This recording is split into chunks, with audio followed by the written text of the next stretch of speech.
Hi all, ഇന്ന് നമുക്കൊരു lotus design കണ്ടല്ലോ. വളരെ മിനിമലായിട്ട് ചെയ്യുന്നൊരു ഡിസൈനാണിത്. നമ്മുടെ കൈൻ്റെ ബാക്ക് സൈഡിൽ ഇതുപോലെ അവിടെ ഇവിടെയൊക്കെ ആയിട്ട് ഒരു ജസ്റ്റ് സ്ട്രൈറ്റ് അല്ല, ഒരു കേർവ് ഷേപ്പിൽ ഓരോ ലൈൻസ് കൊടുക്കുക. എന്നുവെച്ചാൽ നിങ്ങൾക്ക് ഇഷ്ടമുള്ള പോലെ എക്സാക്റ്റ് ഇതുപോലെ വേണമെന്നില്ല. നിങ്ങളുടെ ഇഷ്ടത്തിനനുസരിച്ചിട്ട് നിങ്ങൾക്ക് അവിടെ ഓരോ ഭാഗത്തായിട്ട് ഇങ്ങനെ വരയ്ക്കുക. എന്നിട്ട് അതിൻ്റെ എൻഡ് ഭാഗത്തിൽ ഇതുപോലെ ലോട്ടസ് വരയണം. ലോട്ടസ് വരയുമ്പോൾ മിനി ലോട്ടസ് ആയിട്ട് വരയണം കേട്ടോ. വലുതായാൽ ഇത്ര ഭംഗി കിട്ടില്ല. പിന്നെ അതിൻ്റെ ബാക്കി ഭാഗത്ത് കുറച്ച് വെയിൻസും ലീവ്സും ഡോട്ട്സൊക്കെ വെച്ചിട്ട് നമ്മൾ ബാക്കി ഭാഗങ്ങൾ കംപ്ലീറ്റ് ചെയ്യുക, ഫില്ല് ചെയ്യുക. അങ്ങനെ എല്ലാ ലൈൻസിൻ്റെയും എൻഡിലായിട്ട് ഇതുപോലെ ലോട്ടസ് വരയ്ക്കുക. ഇത് ചെയ്ത് കഴിഞ്ഞാൽ നല്ല ഭംഗിയാണ്. സ്റ്റെയിൻ വന്നാലും നല്ല ഭംഗിയാണ്. വളരെ എളുപ്പമാണ്. ബിഗിനേഴ്സിന് വളരെ എളുപ്പത്തിൽ വരയാൻ പറ്റും. ഒന്ന് ശ്രദ്ധിച്ച് നോക്കിയാൽ മനസ്സിലാവും.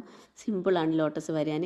ഇതിൻ്റെ വേറെ വീഡിയോ, ലോട്ടസ് വരയുന്ന വേറെ വീഡിയോ എൻ്റെ ചാനലിൽ അപ്ലോഡ് ചെയ്തിട്ടുണ്ട്. നിങ്ങൾക്ക് വേണമെങ്കിൽ ഒന്ന് ചെക്ക് ചെയ്യാം.